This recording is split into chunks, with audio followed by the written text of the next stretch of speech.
আপু আপনার জন্য হলুদ ফুল।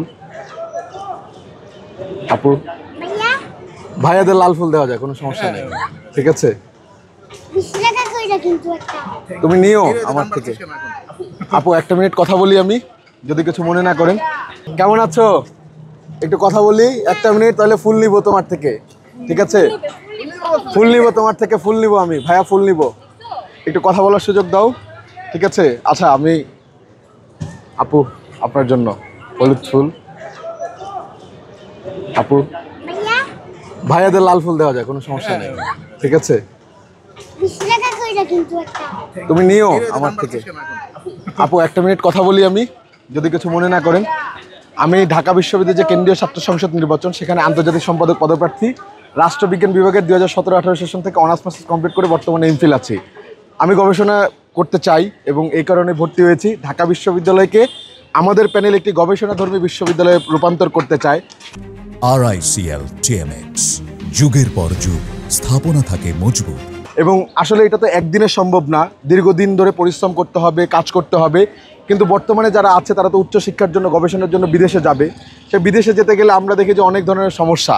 কী ধরনের সমস্যা? আমাদের দেখা যায় শিক্ষা মডিউল মিলে না, বিদেশে গেলে আমাদের স্কেডিউলের সাথে মিলে না।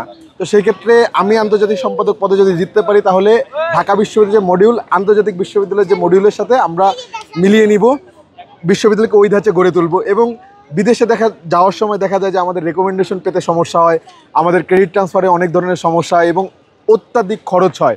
এবং রেজিস্টার বিল্ডিংয়ে দেখা যায় এই রুম থেকে ওই রুম, ওই রুম থেকে এই রুম, লাঞ্চের পরে আসেন, অনেক ধরনের ঝামেলা। এটা অনলাইন কেন্দ্রিক হলে ভালো হয় না?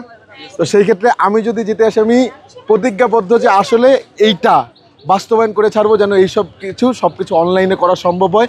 বিশ্ববিদ্যালয় প্রশাসনকে অবশ্যই আমরা প্রেশার দিব এবং আপনাদের হয়ে কথা বলবো, আপনাদের হয়ে আমরা কথা বলতে চাই। দীর্ঘ 17 বছর বাংলাদেশে ভোট ছিল না, এখন জানি না আপনারা ভোট দিতে পারছেন কিনা, আমি অ্যাটলিস্ট দিতে পারি নাই। আমি 2019 সালে ডাকসুতে হল সংসদে ক্যান্ডিডেট ছিলাম, তখন আমি ভোট দিতে পারি নাই। কিন্তু এইবার আশা করতেছি আমি আমার নিজেকে ভোট দিতে পারবো এবং আপনাদের সকলের থেকে দোয়া চাই যে আপনারা যোগ্য প্রার্থীকে ভোট দিবেন। আর আমরা যারা প্রার্থী আছি সকলের জন্য প্রাণ খুলে দোয়া করবেন। দোয়া করতে তো সমস্যা নেই, যোগ্য প্রার্থীকে ভোট দিন। সকলের জন্য শুভকামনা। ঠিক আছে ভাইয়া, ঠিক আছে, এই ঠিক আছে, দেখা হবে। 5টা নিয়েছি 100 টাকা।